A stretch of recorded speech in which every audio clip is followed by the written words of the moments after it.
Well, 8-4 is not great, but if this is the floor, it could be worse. I'll explain next on Michigan Podcast. But there's going to be one team that's going to play solely as a team. No man is more important than the team. No coach is more important than the team. The team, the team, the team. Looks deep for Anthony Clark. Waits for it. It's caught. This is no time for that. In the pocket and a sack. Tim Jamison. Brady gets terrific.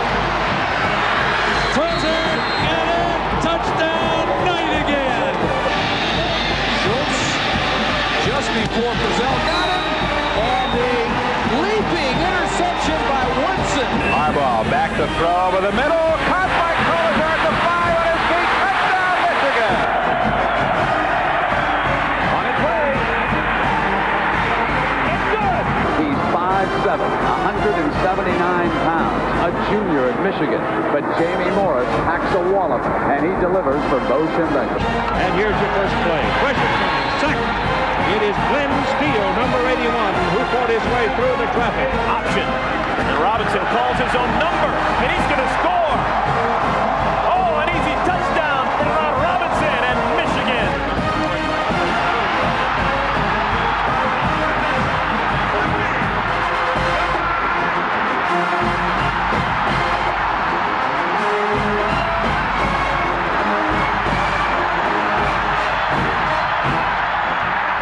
Win it.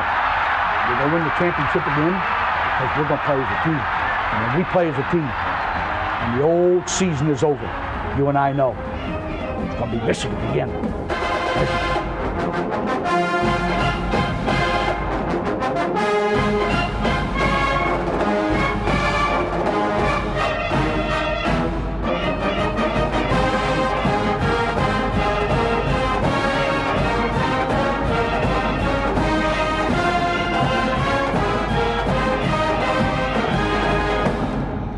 Go Blue, welcome to this week's episode of Michigan Podcast. And the Wolverines taking on the chin from Ohio State once more. And yes, like many of you, I'm starting to feel like it's forevermore, quote the Raven.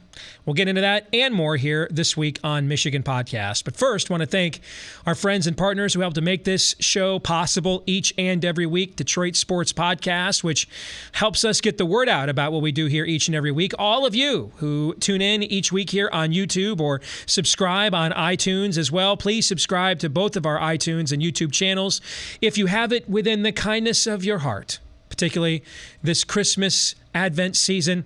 Could you write us a positive review, either here on YouTube or on iTunes?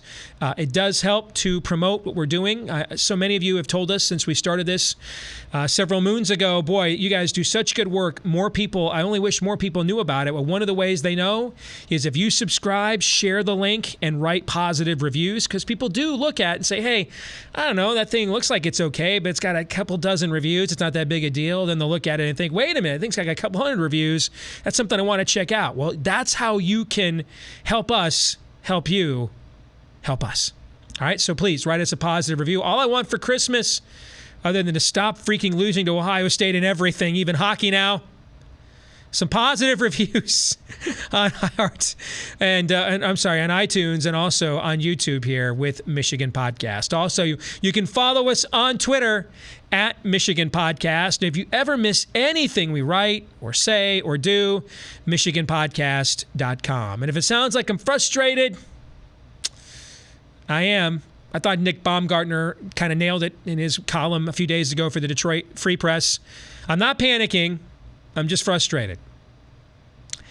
I'm just tired of losing to Ohio State in everything. Like literally everything. Like literally everything that matters. We lose to them. And I'm just kind of tired of it. I'm kind of tired of the fact that I don't have any butterflies in my stomach or any anticipation about playing them anymore. It's not anticipation. It is resignation. You know, my 11-year-old son, well, he'll be 11 in February, who's become a Michigan fanatic, he doesn't see what the big deal about Michigan and Ohio State is. It's not a big deal to him. Why? Because he's only been alive to see Michigan win this game once, because they've won it once in the last 15 years. So it's not that big a deal to him. I tried to show him, we went on YouTube here and watched the 97 game, the 2006 game, back when both teams were worthy of the rivalry simultaneously. I tried to show him what it was like, and he kind of got it, but he's like, yeah.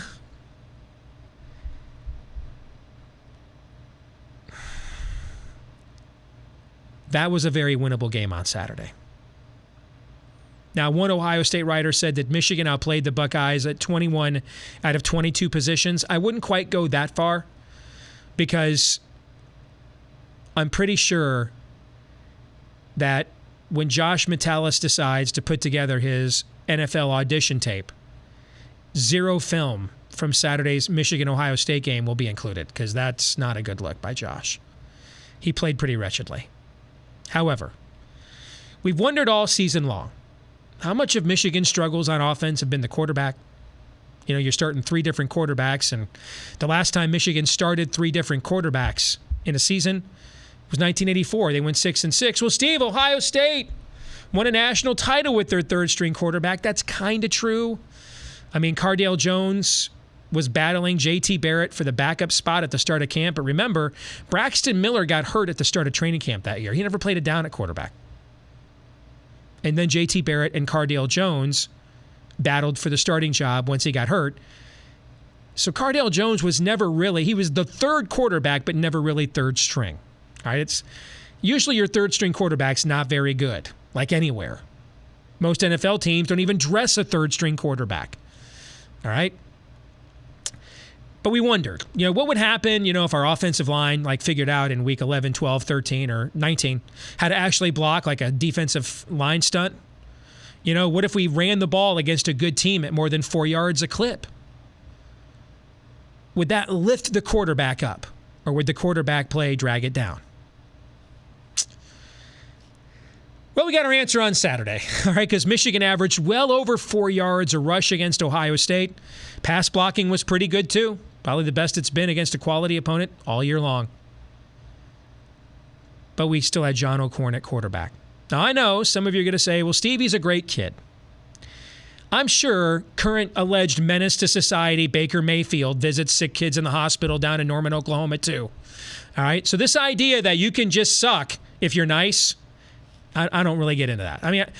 If you give me a choice between you're a douche canoe and you're great, and you suck and you're nice, with all due respect, I did sports talk radio for many years. I don't ever recall doing a show where I gave out the number and said, hey, here's our team's graduation rate. Call in, let us know what you think. Ever heard that?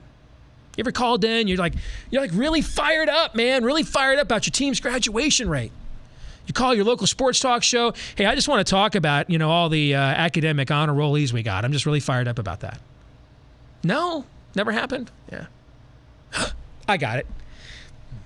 Your team lost the biggest game of the year over the weekend, but you waited on hold to call the post-game vent show because you wanted to note all the do-gooder acts the guys on the team did during the week, and that just totally excused the fact that your hopes and dreams were crushed once more. No? Yeah, see, I've bought a lot of Michigan stuff over the years, the MDen and other places. I've never seen for sale, we do good works but don't win games shirt. You ever seen that? You ever bought one of those? No? Not really interested in one of those? Yeah. Me neither. So I'm sure he's a really nice kid. I wish him well. By golly, I'm praying to Joe Boo as we speak. I don't ever see him play another meaningful down at the University of Michigan. I can't handle it. I just can't. And you can tell he can't. Because there's just I'm not very good, and then there is I'm really aware of the fact I'm not very good, and I'm going to press and make myself even worse than I already am. And we saw plenty of that on Saturday. It was just a brutal display. Statistically, he might be the worst quarterback that's played here in the modern era. And there's a reason he effectively was our third-string quarterback. And I don't blame him. It's not his fault. He has a limited amount of ability. Just because of circumstances, that's what we got stuck with. And look at a program like Florida State. They started the year number 3 in the preseason poll. They're ending it by scheduling a game against Louisiana Monroe so they can get to bowl eligibility. What happened? Starting quarterback got hurt. Got to play a rail-thin freshman. Those of you, by the way, wanting Dylan McCaffrey to play, who I think might weigh $150, soaking wet, take a look at what James Blackman's doing for Florida State or not. They're 5-6. I mean, James Blackman should have spent an entire year as a redshirt getting stronger. He's not ready to play like Dylan McCaffrey did this year. So sometimes circumstances just conspire against you, and that happened for us this year. I mean, the injuries at quarterback. I cannot believe how many tight windows I saw opposing quarterbacks complete passes against us this year. And you just throw up your hands and just say, you know what? It's just not our year. And it's not. When will it be, is the question. See, I think the future's very bright. And I told you here on this podcast a few weeks ago, these next 4 games are going to be the time that try our maize and blue souls, okay? Because we had Wisconsin on the road, Ohio State, then a bowl game against maybe a ranked team, and then we open at Notre Dame next year. Now, I think, in my own opinion, I think we've played the 2 toughest games in that March. That doesn't mean I think it's easy to win the next 2, but I think we'll win at least one of the next 2. Wouldn't shock me if we won them both. When I look at our roster next year, and yes, I think we play a tough schedule, but when I look at those teams we play and what they have coming back, I think the only team on our schedule whose roster matches ours is Ohio State. I think we found ourselves a quarterback in Brandon Peters who can competently run the offense. I think if he'd have been the quarterback on Saturday, it's likely Michigan would have won that football game. That's how bad the quarterback play was. And I don't know that we need to say anything more about poor John O'Corn. I'm glad he stuck it out, got his degree from a fantastic institution of higher learning. Hope he has a great life and just never plays another meaningful down of football here ever again. But other than that, blessings. And now we move on. And we move on, and another year of recruiting where Michigan has an opportunity to finish strongly there with another good class under Jim Harbaugh. Won't be ranked as high as the previous 2, but its average star rating is still going to be somewhere around the top 10 in the country. You look at the amount of players we have coming back, I think the interior of our offensive line next year with Bredesen, Onwenu, and Cesar Ruiz is going to be really, really good. It's possible, depending on what Chase Winovich chooses to do, he's basically the guy we're going to wait on as far as declaring early for the NFL draft or not. But we've recruited very well at that position as well. We have players waiting in the wings, but with Rashawn Gary and Chase Winovich potentially returning together a defensive end, that's the kind of stuff, Miami teams used to have in the 1980s. Bookend defensive ends that can get upfield on their own. I think Aubrey Solomon, he may not be instantly as good next year as Maurice Hurst was this year, but I think he's good. He's cut right from the same cloth and will be a force there in the middle. I look at the speed and athleticism we return in the skill positions. We return in the back 7 on defense. I think this is going to be finally the team the next 2 years that we were planning on. And let's not act like these first 3 years of Coach Harbaugh have just sucked, because it's not true. I mean, Jim was won the most games in 3 years here. That's been won in a 3-year period in 15 years. Last 2 seasons, he's placed 14 players on the All-Big Ten football team. I mean, 3 years ago, we were a national laughingstock. SportsCenter was running features on whether we disregard our players' safety. Urban legends were circulating on message boards that Michigan was giving away tickets to its final home game if you bought a Coke Zero. I mean, it looked like, a counterculture demonstration on campus from the 60s, the way that we had the on-campus revolt against David Brandon. Then we made the coaching change after a dreadful season, and everybody in the media told us we had no chance at Jim Harbaugh, and there really wasn't any solid information at all that we were going to get him until the very end. So we just sat there firing our coach shortly after the Ohio State game, waiting one of the longest months I've ever had as a Michigan football fan. I'm sure I'm not alone, because we had no idea if Jimmy doesn't come home, we had no idea what Plan B was. And we're getting reports that guys would rather coach at Duke than Michigan, and we can't land anybody, and we're a joke, and we're a laughing stock. Harbaugh gets hired. It's going to take 3 to 4 years, what the Fox crew said, the very first game of his career against Utah on that Thursday night. Oh, it's going to take 3 or 4 years to build Michigan back up. We've been ranked in the top 10 19 times since Jim took over. We won 28 games. I think if we would have known on December 28th, 2014, the day Jim was hired, maybe it was December 30th, somewhere in there. If we would have known that that would be our record the first 3 years, I think we would have taken it. Now, that doesn't mean there aren't blemishes. 1-5 against our rivals is just not acceptable, and I think everybody recognizes that. In fact, I think the people in Schembechler Hall are probably far more pissed off about that than we are. Probably far more driven to do something about it than some keyboard commandos and message board jockeys are, or some schmuck hosting a podcast on YouTube, for that matter. I think that this entire season this year, our entire complexion is different if we beat either Michigan State or Ohio State. I think then we're 9-3 with a young team. I think it's the fact that we didn't win either one of our meaningful rivalry games. In fact, I'm more disappointed in 2016 than I am in 2017. That team, you have 19 pros on that team, and you lose 3 out of your last 4 games by 5 points. That was a window. That was a missed opportunity right there we should have had, and we didn't. This year, I think, was probably much more to be expected given what we had to replace. But still, that loss to Sparty at home as a 2-touchdown favorite. Change that game around. Win that game by, I don't care if you win it 2-0 by a safety. That changes the whole complexion of this season, in my view. So yes, it's valid to be frustrated. I am very frustrated. But I'm not panicking.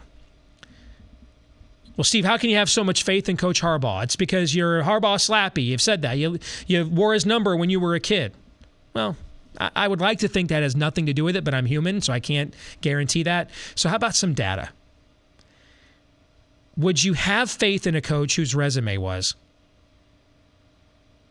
took Stanford from a 2-win program to a 12-win program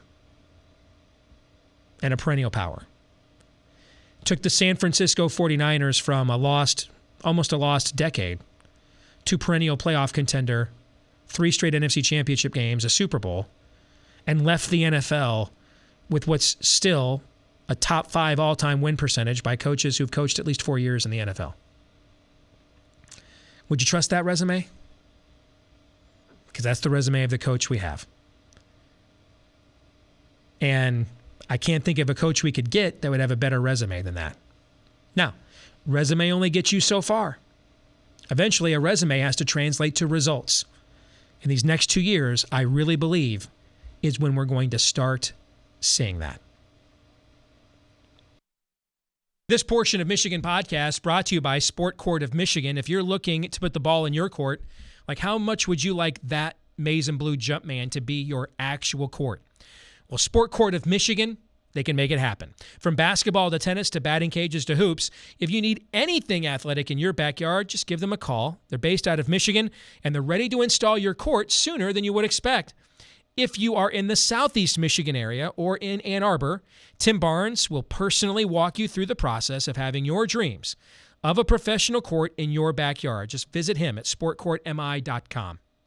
Now, if you live outside of southeast Michigan and you need a hoop for your driveway or your yard, they've got you covered there too at monsterhoops.com. That's monsterhoops.com, and they'll ship it right to your door. Now, if you mention the Michigan Podcast to monsterhoops.com, you're going to save $100 on your purchase at monsterhoops.com. If you mention Michigan Podcast to sportcourtmi.com, you could save up to $1,000 on your backyard game court, depending on the package you have selected. So sportcourtmi.com, michiganpodcast.com, and for that discount, tell them that Michigan Podcast sent you. And joining us again this week here on Michigan Podcast, our good friend Michael Spath from WTKA in Ann Arbor and the Michigan Insider on the 24/7 network. Good to see you, Michael. How are you? I am doing very well, Steve. New location again. Now I'm in my kitchen this week. It's kind of like, where in the world is Michael Spath, right? Yeah, once at Pizza House, once at my chiropractor's office. This week I'm in the kitchen. Maybe next week I'll be actually, it's a pretty nice day out. I almost thought about sitting in the back deck, but it's just too windy for that right now. Yeah, I'm a little disappointed not to see all the affirmations behind you. I hope you've coached yourself up and you're ready to go this week. Hope you're motivated. Well, I'm actually wearing my St. Francis of Assisi basketball coach's shirt right now. I've got a game later today, so I'm totally in the right mode for coaching and being positive as much as this Michigan football team will allow us to be positive right now. Great. St. Francis of Assisi, author of one of the great hymns in the old church, All Creatures of Our God and Kings. I pulled out a little Theo nerd credentials there. Right, yeah, did I impress you a little bit with that?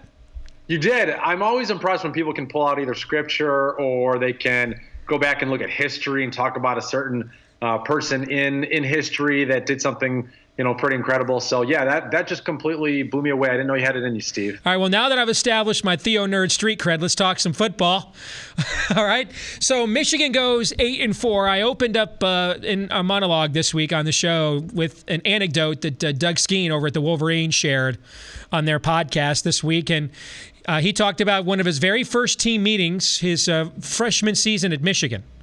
And it was 1988. Bo Schembechler walks in and starts pounding the table about how 8-4 is not acceptable at Michigan. Those are not our standards. That cannot happen again. And Skeen was like, I kind of thought 8-4 was pretty good, but not around here, I guess. And that set a message right away for the freshman class that he was a part of that would go on, by the way, and win the next 4 Big Ten championships.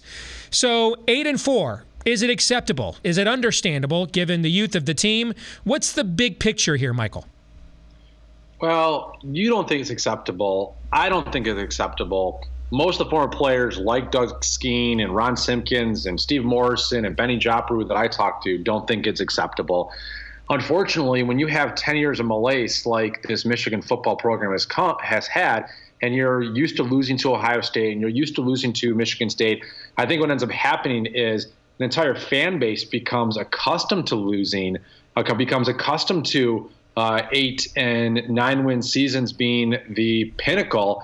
And they almost look at it and say, hey, it's good enough this year. It's never good enough. I don't care that this was a rebuilding year for Michigan. This was a transitionary year. The fact of the matter is at the very worst, they should have been 9-3. They should have beaten Michigan State at home. The fact that they lost to the Spartans as a 12, 14-point favorite in that game,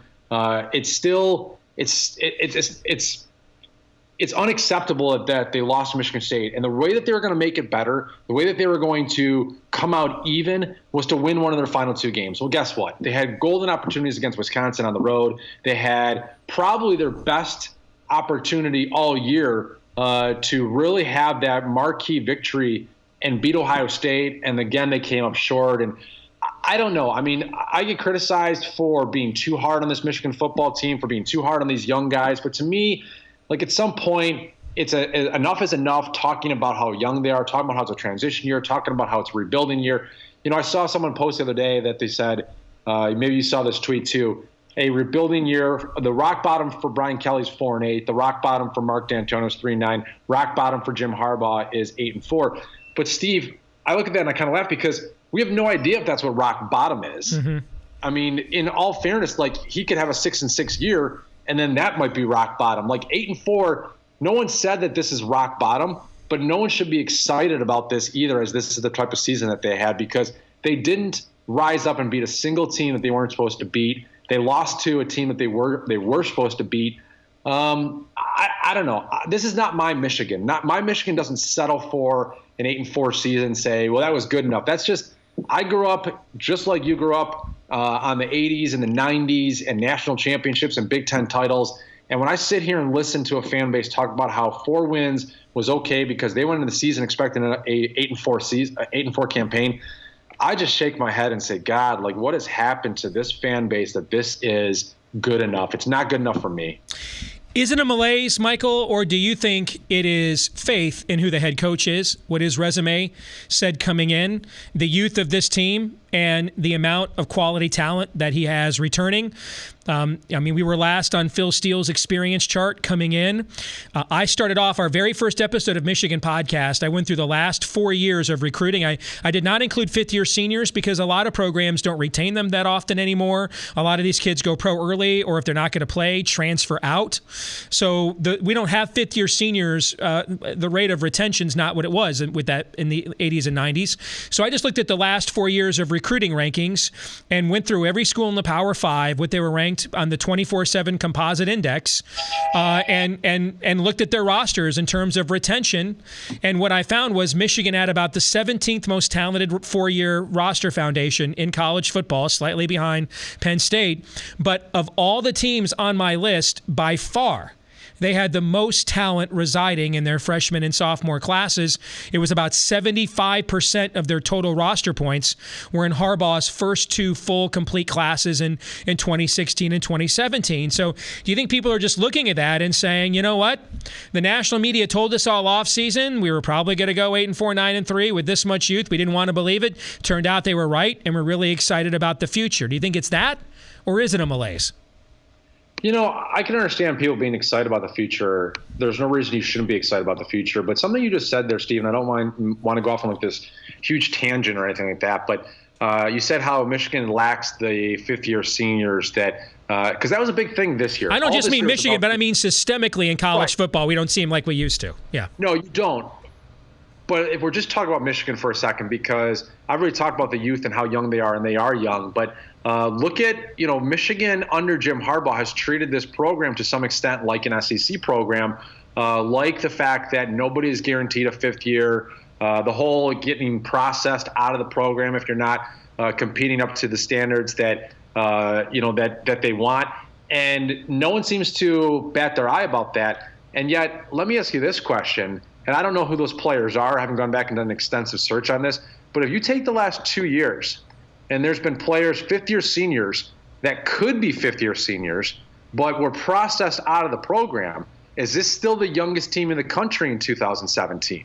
Or do you have a situation where you've got more fourth- and fifth-year seniors, and no longer are you the youngest? I mean, let's face it, the reason that they're the youngest is certainly some of it recruiting, but Jim Harbaugh's also made it the youngest because he's gotten rid of a lot of those guys that would otherwise be coming back for a fifth year under Lloyd Carr or under Brady Hoke. So when we say it's the youngest team in the country, part of that is his doing, and that doesn't mean that they're not, and that doesn't mean that they were supposed to win a national championship this year, but let's just not completely say well, he was hamstrung by the recruiting of the people before him, because part of it was him wanting this direction, wanting to be able to sign 30 kids in the 2016 class, wanting to be able to sign 30 kids in the 2017 class because he wanted, quote unquote, more talent. So look at even now this year, we're talking about Maurice Ways and Drake Harris and Ian Bunting and Lawrence Marshall and, Wilton Spade has already decided to leave. And look at all these guys that could come back as fifth years and give experience.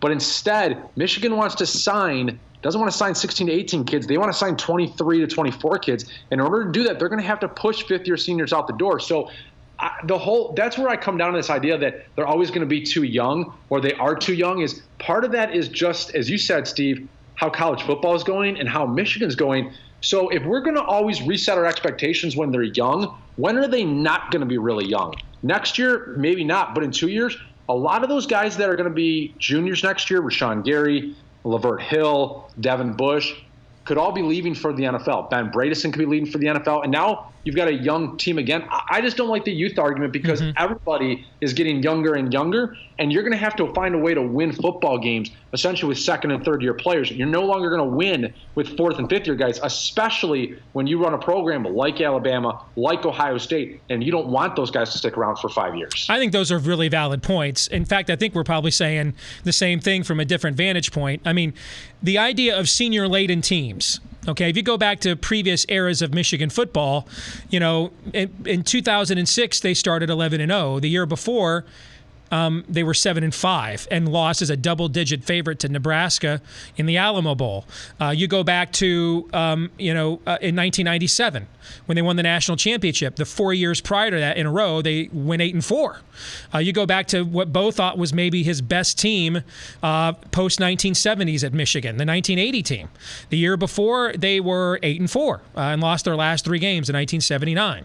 You go back to Jim's 2 teams that both finished in the top 10, one at number 2 and one, I think it was at number 8 in 85 and 86. The year before, they were at 6-6. But what you could see was injuries cycling up. That was an era where senior-dominated teams largely dominated college football. You're right in that youth is served in this day and age in the sport. I've pointed out before last year in the 4 teams in the playoffs, in the college football playoffs, all of them started at least 9 freshmen in their college football playoff game, and they all started a true freshman on the offensive line, and the number 1 team started a true freshman at quarterback. If you look at the teams that are looking at playing for the college football playoff this weekend, Wisconsin, sophomore quarterback. Miami, sophomore quarterback who's a first-year starter. Alabama's kind of out of it, but they have a sophomore quarterback. Jarrett Stidham at Auburn is his first full season as a college quarterback after transferring over from JUCO after leaving Baylor with the controversy there. Georgia, true freshman quarterback.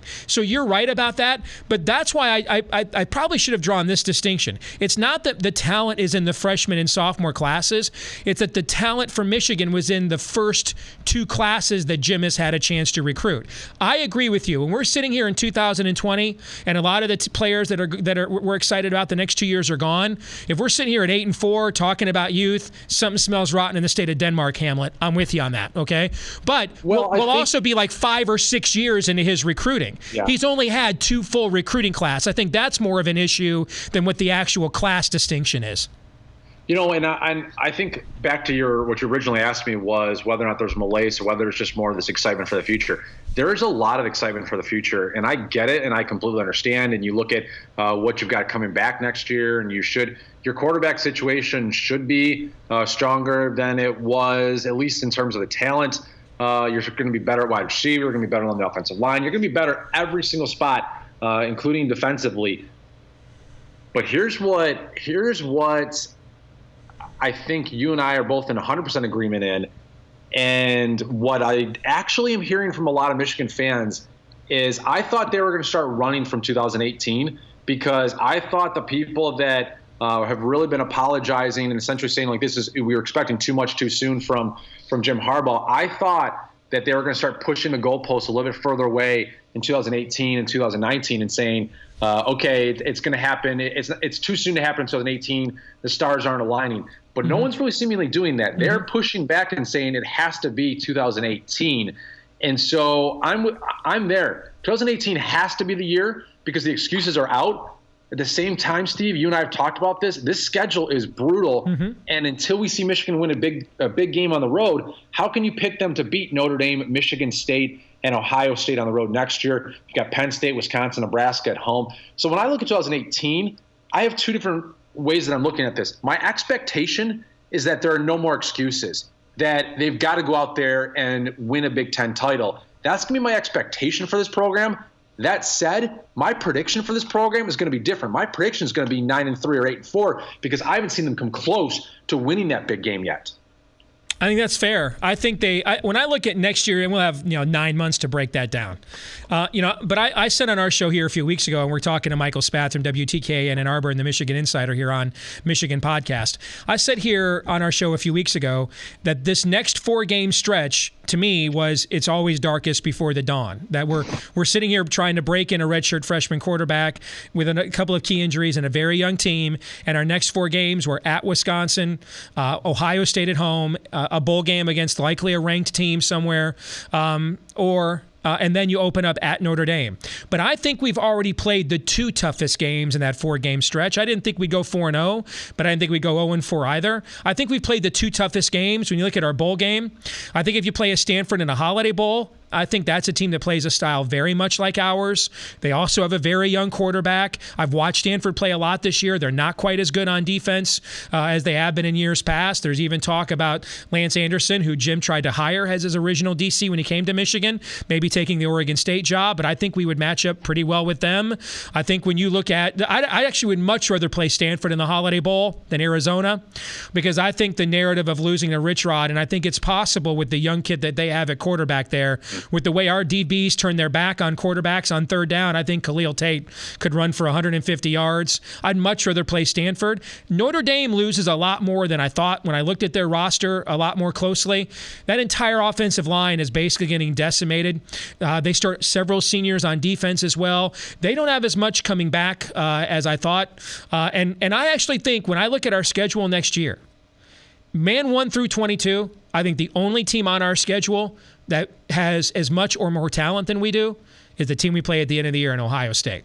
And we have played them very well the last 2 weeks. In fact, I saw you guys' film study I saw what you were tweeting about your film study this week, and you thought that there were a lot of plays left on the field that with even competent quarterback play, Michigan should have won that game. Well, a couple of thoughts from what you just said, and a lot of good stuff there. When you look at whether these last 2 games were their hardest games among the next 4, you could be right. When I look at Ohio State, and I think this was really disappoints me, Steve, is that I don't think Ohio State is as good as the team that beat Michigan State 48-3. I don't think they're as bad as the team that lost to Iowa. I think there's something in between. I think this is a very, I don't want to say average Ohio State team, but average compared to what they've had in the past. I think this is a very beatable Ohio State team. I think this is a very, probably like on a scale of 1 to 10, probably like a 7.5. And last year was probably a 7. And both times Michigan could have beaten them and didn't beat them. And that's what drives me crazy about it, is because Ohio State might have these last 2 years been as down as they're going to be under Urban Meyer. And both times Michigan couldn't come out with the victory, and both times they didn't. Next year, yes, JT Barrett's moving on, but Haskins looked pretty good. Mikey Weber and J.K. Dobbins are going to be back. Most of their skill players on offense are going to be back. Most of their defense is going to be back. Nick Bosa, just similar to Rashawn Gary, is only a sophomore. Most of their best players are going to be back, and it's going to be on the road. I think next year's game is going to be far harder than this year's game was for this Michigan football team. And so that disappoints me, is that, again, we're talking about what could have been instead of what was. And Michigan doesn't seem to figure out how to rise up and win those games that are winnable games. When you look at, again, those 4 games, Notre Dame loses a ton, but you know what? Michigan State was the 3rd youngest team in college football this year and came into Michigan and won. Iowa on the road last year. What is Michigan's marquee road win in the 3 years of the Jim Harbaugh era? I mean, we haven't beaten a ranked team on the road. I believe it is 4,619 or 21 days. That was September of 2006 at Notre Dame. Yeah. So you're looking at probably Michigan's marquee win on the road so far in the Jim Harbaugh era is Michigan State in 2016, a Michigan State team that went 3-9. I am not trying to be a naysayer and be hard on this team, but my God, why would anybody in a prognosticating role pick Michigan to win a tough road game against a ranked team when for 3 years every opportunity they've had to do that, they've come up short? Why would a Michigan expert, someone that follows the team, pick Michigan to win against a top 25 team when in each of the last 3 years, every opportunity they've had where they've been facing a top 25 team and been an underdog, they've come up empty? To me, that is what is so frustrating about where we are in year 3 now is yeah, it was going to be a transition year, but you've had multiple opportunities in each of the first 3 years to go out there and win that big game, and every time they've failed. Every time they have failed so far. And so why am I going to all of a sudden buy in that just because they're a year older, they're a year more experienced, they've got all this talent come back, that they're suddenly going to get over the hump? That's not about talent. To me, that's not about talent. That's about having a mentality. That's about having the mental toughness. That's about having that winning culture and edge. And I don't know, Steve. I'm just not sure it's coming back in 2018. Well, we see this in college football every year. I mean, Georgia hadn't been ranked number 1 in the country in November since Herschel Walker. They did it this year. Miami had not had a regular season where they won 10 games in the regular season since 2003. They did it this year, and they even lost a regular season game because of the weather. I mean, we have seen this. Teams make these sorts of radical changes and break streaks and strings and paradigms all the time, but they often do it when it's not expected. Miami was thought to be a year away. Georgia was thought to be a year away. All right. So your points are very valid as well. And I'm glad you brought up the culture thing, because John O'Corn said something after the game on Saturday that I just found damned mystifying. All right. He was asked what happened when Michigan was up 20. The one time I truly believed, I didn't think we had a chance all week long, didn't think we had a chance all pregame. I never had any pre-Ohio State butterflies like I have my entire life, with the one exception. The last time this happened was 2008 and 2009 under Rich Rod. All right, I just wanted to get the game over with and get on to the future. When I started to believe it might happen, that we might actually get the break that always goes against us, is when we're up 20-14 and JT Barrett gets knocked out of the game. All right. And the play of the game to me is the third, and it's 3rd and 13. They've had back-to-back false start penalties, and redshirt freshman quarterback goes back, throws into a tight window in double coverage. And by the way, have you ever seen a team give up more completions in tight coverage than Michigan did this season? It was unbelievable the windows some of these quarterbacks threw into against us and completed. Alex Hornibrook did it like 3 times. I couldn't believe it. Anyway, Haskins throws into double coverage, probably a bad read. Their guy comes down with it despite the collision, and they never punted again. The only time we stopped them the rest of the game is when they missed a field goal. John O'Corn is asked about this after the game, and he said, and I quote, "I think guys just got a little bit complacent." Michael Spath, you're in Ann Arbor, man. I'm in Des Moines. All right, so help me to understand. You've got one win against your big rival in 15 damn years. How the hell do you ever get complacent? Can you explain that to me? I did not understand that. I have no words. I don't know, and I hadn't read that quote. I hadn't seen that quote. I don't know. That doesn't even make any sense to me, because what are they complacent about? They're up 20-14 and they're resting on their laurels at that point. I don't know that I buy that, because was he maybe saying, hey, the backup quarterback's in, we thought we got this, it was over? Is that what he was trying to think? That could be what he's trying to say. Okay. That's the only thing I can think he's trying to say, because even on that play, Brandon Watson is battling his butt off, and Tyree Kinnell is coming over the top to make a hit. I didn't see anybody loafing after they went up 20-14. I didn't see Michigan giving this one away by a team that just stopped competing.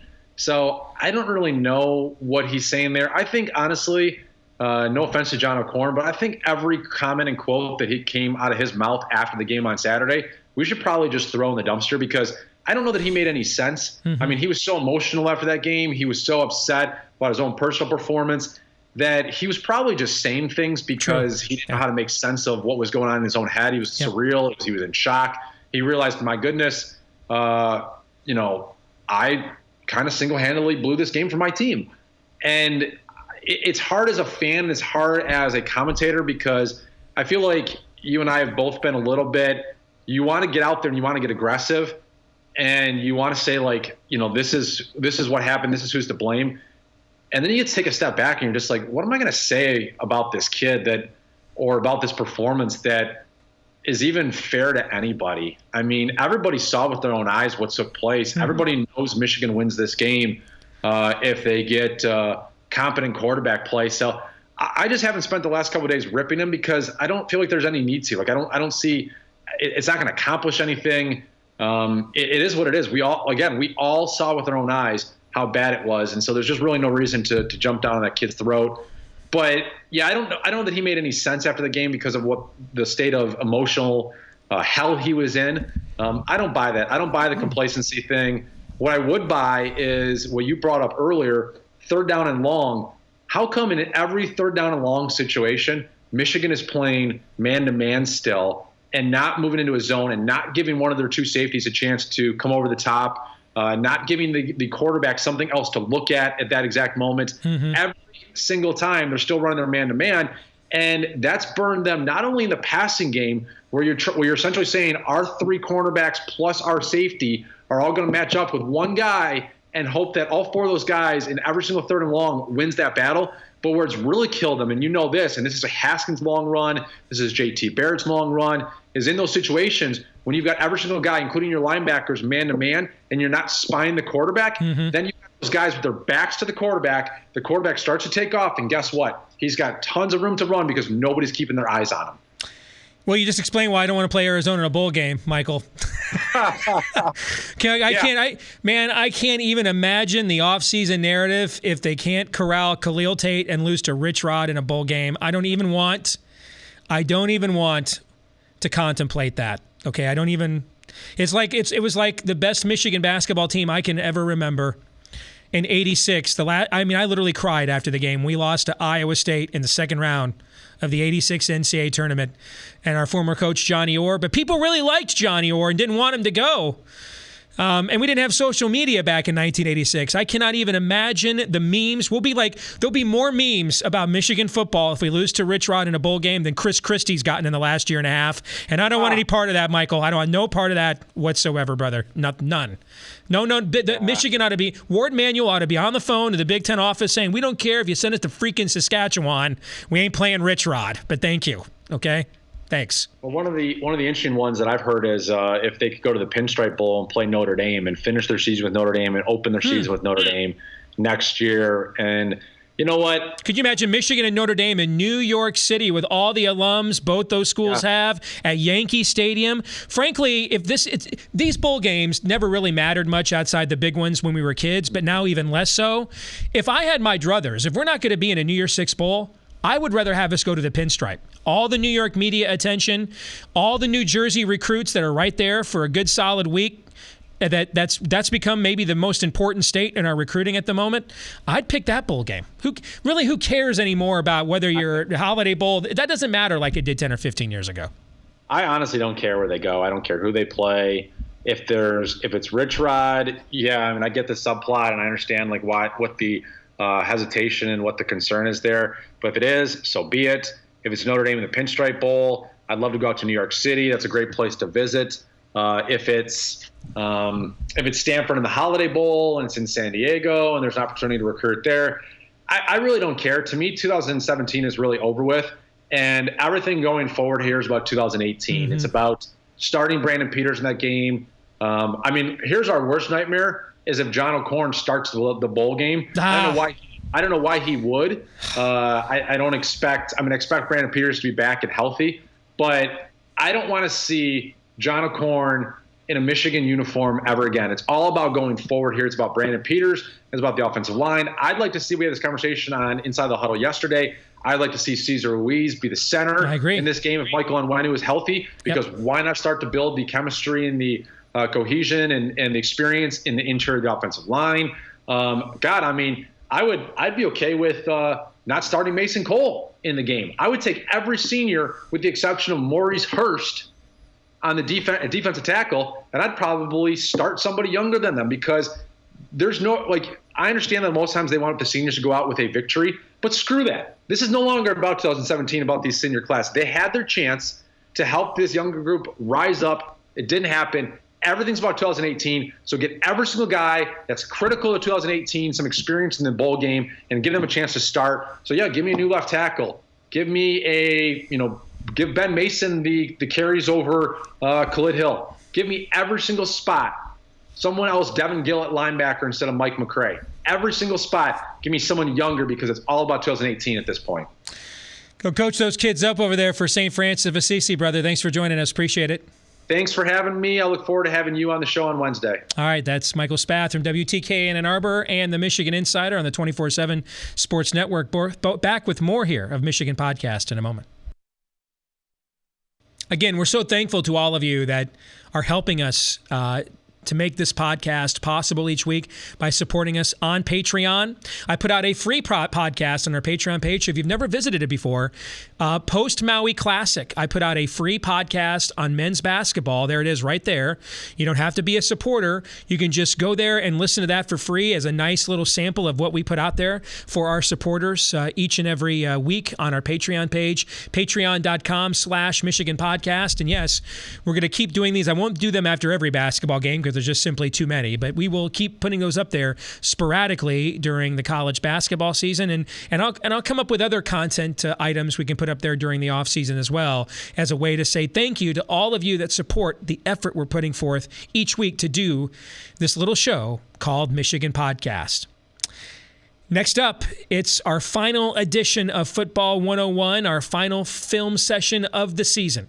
Former All-Big Ten All-American tight end Benny Jopru sits down with Michael Spath and breaks down the film of the game.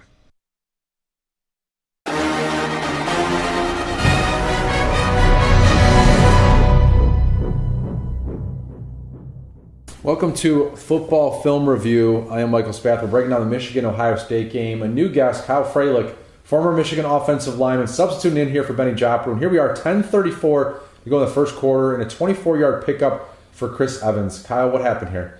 It looks like we ran a little misdirection play here. Started everybody to the left.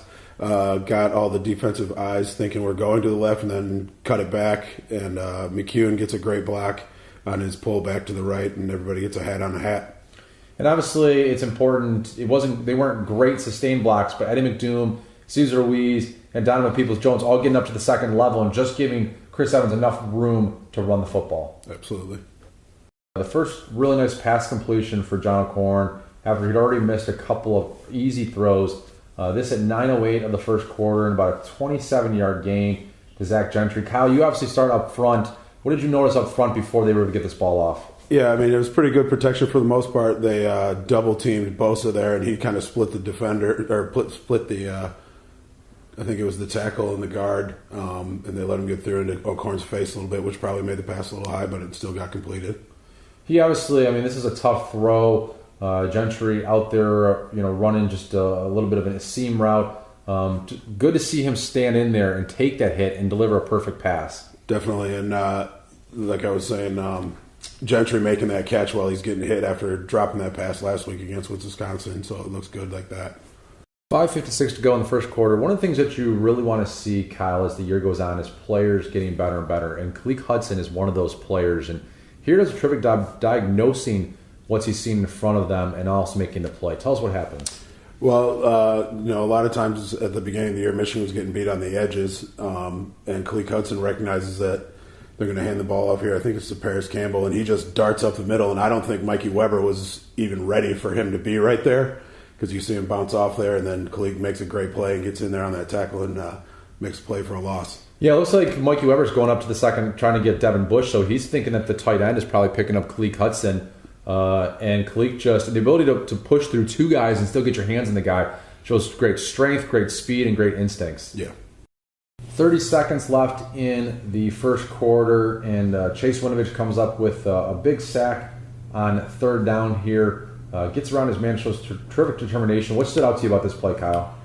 They had good coverage in the secondary, which is always going to give your defensive line time, and obviously JT Barrett didn't have anyone to go to. They actually had pretty good protection, but like you said, just great effort by Winovich to get around that tackle and keep going to get the sack. You're an offensive lineman, so you want to take this guy upfield, and he does that. How does Chase Winovich still get the sack after being taken upfield? Well, as a lineman, you're thinking in your head that you've got to maintain that block for, you're thinking a couple seconds, and then hopefully JT Barrett's getting the ball out. But like I said, there's just great coverage, and he had no one to go to, and he wasn't going to run for a first down. So, Kyle, we have one untimed down to end the first quarter, and it's a really interesting play because Michigan kind of ran something similar earlier in the game. They line up just three offensive linemen in the middle of the field. A couple guys are out, spread out. Mason Cole and John Bush-Bader spread out. And what were they trying to achieve here? And could they have scored a touchdown? It looks like they could have scored if you were watching the play. It was a little read option, and both of the receivers that are in the backfield are running out like they could catch a pass. If Kugler goes up to the middle linebacker and Ruiz stays on that down lineman, then you're freezing the linebacker with the read play, and it looks like we could have had a touchdown right there because people are so spread out. Yeah, and it's interesting because it was a very clever, and like you said, I mean, the defensive players on the outside even bit that they're wide receivers because the wide receivers look like they're about to take screen passes, and so they bit on those, and so you really isolated those 4 guys in the middle and really 3 guys. Yep. The first play of the second quarter, Michigan on the goal line, 14:57. At this point, they've run the ball 15 times. They've run the ball to Khalid Hill on every short yardage situation. And so it's no surprise that the linebackers already bites on the play fake leading to the Sean McCune touchdown. Yeah, it looks like they all have their eyes inside and they're thinking that they're going to hand off to Hill. I mean, like we do quite a bit of the time down there in the red zone, or at least inside the 5-yard line. And they all bite, and Bosa feels like he's going to try to hold on, and he misses. Yeah, I mean, you look at it, I mean, both linebackers come in, and give John Corn a little bit of credit because he had somebody in his face and was able to make the pass that he needed to make even with somebody in his face.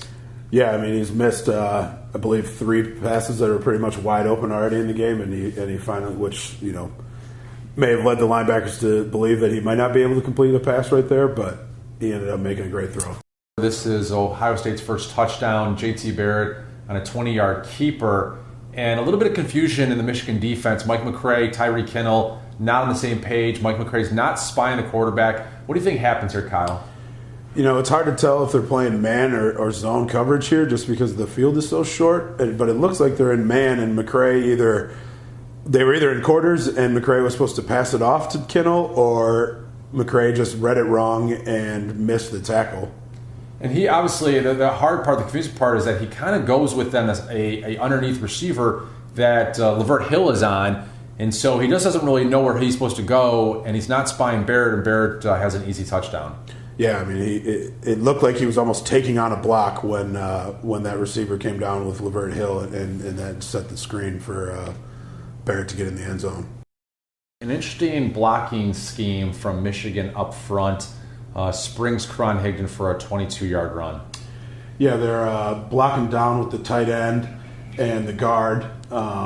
Mason Cole is just kind of doing a skip pull where he's jumping outside and getting on that defensive end and pushing him out.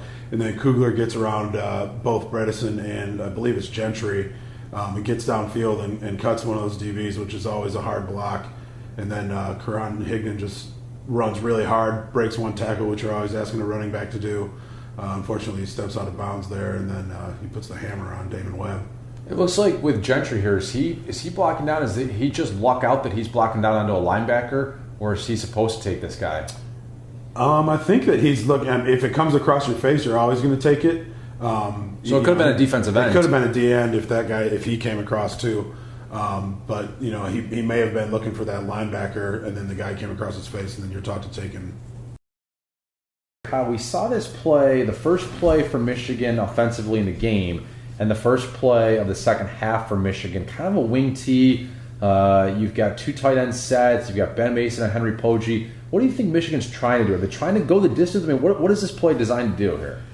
I really kind of think that they're just trying to make sure that they get positive yards on first down and maybe get out ahead of the sticks a little bit. Make O'Korn a little bit more comfortable in what we're doing and knowing that, we're going to impose our will on here and then get a few yards and then go from there. We never saw this again, but I wonder if this is supposed to set up something else. Yeah, I mean, I wondered if maybe, it's a play-action pass where somebody like Gentry or even Wheatley, who can run a little bit, gets out when guys are thinking that we're just going to power it through. Last couple of weeks, teams have been running, complex stunts against us and giving us a big-time problem. Here, Rashawn Gary runs it. Devin Bush gets in there. Why is he so hard to pick up, and how is this effective for Michigan defensively? Well, Mo Hurst gets a good push. Obviously, he's great at that, and he's taken up 2 defenders there. And the other thing is Josh Uke on the outside getting so far upfield that he's given Devin Bush an area to get through. But then Rashawn Gary just does a great job because Billy Price does get his hands on him, but Rashawn Gary just rips through that and gets home for the sack. Lawrence Marshall is in here too, and I think Lawrence Marshall actually gets the attention of both the center and the left guard. And by the time the center recognizes that Rashawn Gary's coming, it's too late. Oh, yeah, I guess that was Lawrence Marshall right there in the middle that did a great job of picking up both of them. 43-yard screen pass to Cole Crawford. We haven't seen a lot of this. Mason Cole makes the key block here. And Kyle, why does Michigan use a left tackle to get out there and make this play as opposed to a wide receiver or a tight end? It's looking like a little misdirection here again. We're trying to get Ohio State's attention off to the right, and then Mason Cole just does a great job of slipping out, and he gets a great stab on Denzel Ward, and then gets out in front of Jordan Fuller too to spring Cole Crawford. How important is it, that little fake, in order to allow Mason Cole to get the time to get out there? I mean, it's really important because if they don't bite on that fake, then Mason Cole's going out there and somebody's following him out there the entire time. 2 yards out, Karan Higdon gets in the end zone. Terrific blocking here by McCune. Khalid Hill. Take us through it here, Kyle. Yeah, we're blocking down from the left side, and we're going to pull Ruiz around. Khalid Hill gets a great block, kick out. Ruiz gets out to his guy. There's no penetration, so Ruiz gets through cleanly. And then it's just one-on-one with a linebacker and Karan Higdon, and he just runs hard and puts the hammer on him and gets home. Well, they always say, I mean, if you want to put your running back in a one-on-one situation, most of the time he's going to try to elude the linebacker here. But when it's 2 yards from the end zone, he just puts his head down and can overpower the guy. Yeah, I mean, you're hoping that he's coming down hard enough that close. You're not trying to make a guy miss. You're just trying to get over the end zone. 9:40 to go in the fourth quarter. Michigan down 24-20, Kyle. And they throw a fade, a little crisscross with wide receivers, and great pass and catch here. Yeah, McDoom does a great job of getting his head around and adjusting his body to make that catch. What is obviously the key starts up front with the pass protection. John O'Korn, we've just seen miss an opportunity, and so when you miss an opportunity, what does it take to come back and just throw the ball up there and hope and get your guy to come down with it? Yeah, I mean, it was a three-step drop. We got enough protection to give O'Korn time to get that ball off, and you just got to hope that he still has the confidence to get that ball in there, and it was one of his better throws on the day. Our final play that we're doing for this football film review is the interception, 2:47 to go. What is John O'Korn? What is the read that's going on here that he's making and his wide receivers are making, and where did it go wrong? Well, the read that they're both making is what the safeties are doing, and there's safety high, and Cole Crawford runs the correct route. If he's in man coverage and the safeties aren't there, then he's going over the top, and that's where O'Korn's throwing it. But the safeties are both there, so Cole Crawford sits down, and O'Korn proceeds to keep throwing the ball deep. It's just something that, as a fifth-year senior, a guy with a lot of experience, you would not expect that type of read to take place at that point in the game. Yeah, absolutely not. I mean, that's it seems, obviously it's easy to say sitting here watching it in replay, but it seems like it's a pretty easy read to make, especially even if you're not looking at Cole Crawford. Zach Gentry is wide open down the middle of the field, and it almost seemed like John O'Korn panicked a little bit.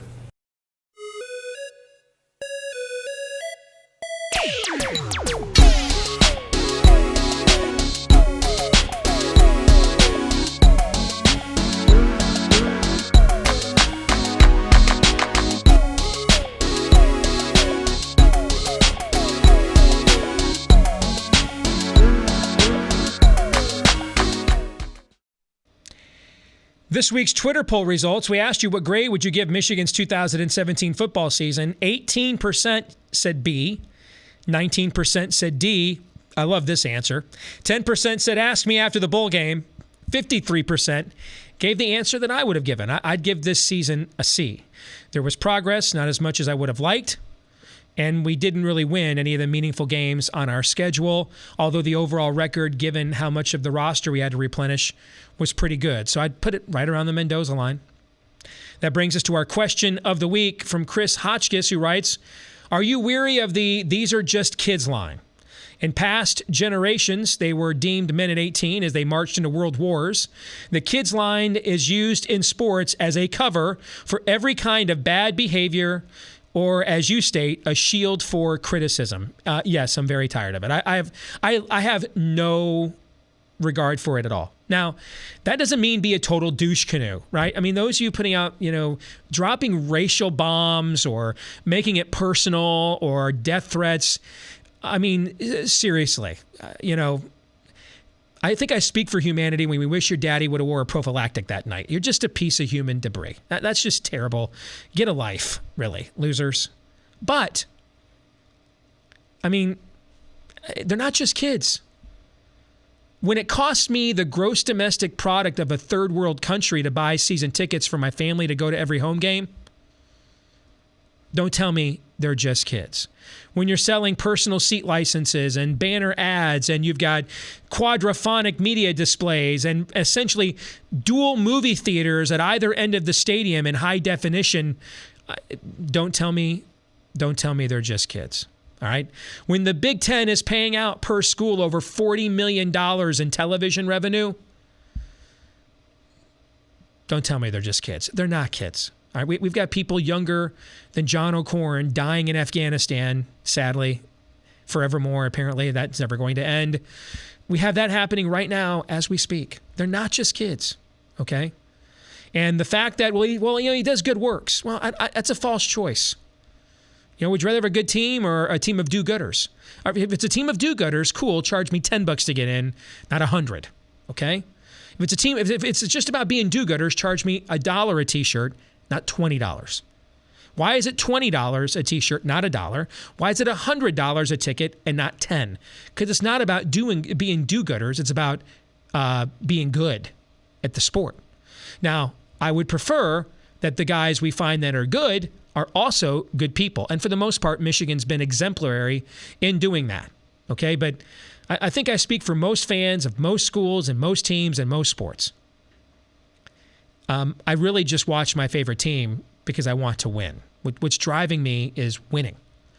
And this idea, too, that unless you're a total canoe with death threats and racial bombs and all that other garbage we talked about, the idea that me pointing out John O'Corn statistically is the worst quarterback in Michigan, in modern Michigan history, I have people, you're attacking him. The truth isn't an attack. Your stat line's not an attack. It's just your stats. It's just the truth. Do you really believe, seriously, did you ever read Schembechler's autobiography? Second week in a row I've mentioned that here. Do you know how many times he points out in his book, he told different players, you are the worst lineman in the history of intercollegiate football. You'll never play it down here. You're the worst. Fumble in practice. Jamie Morris, who went on to become the leading rusher in school history. You're the worst running back of all time. We shouldn't have recruited a kid who's 5'6". You suck. Get out.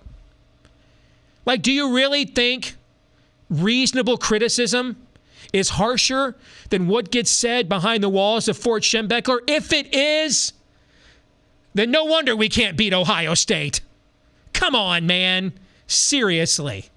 Listen, I get we don't want to be vile and be complete canoes, but we don't have to be freaking moist wipes either, all right? For what it costs to watch, to take part, to be a part of this and enjoy your team, nothing wrong with wanting them to be good and demanding you get a product worthy of paying out $13 million a year in annual salaries for a football coaching staff. Nothing wrong with that at all. Chris, did I answer your question? I don't know, but I feel much better. So thank you. This week, if I was on the college football playoff committee, this would be my top 10. I'd have Oklahoma number 1, Clemson number 2, Auburn 3, Wisconsin 4, Georgia, Alabama, Miami, Ohio State, USC, and TCU.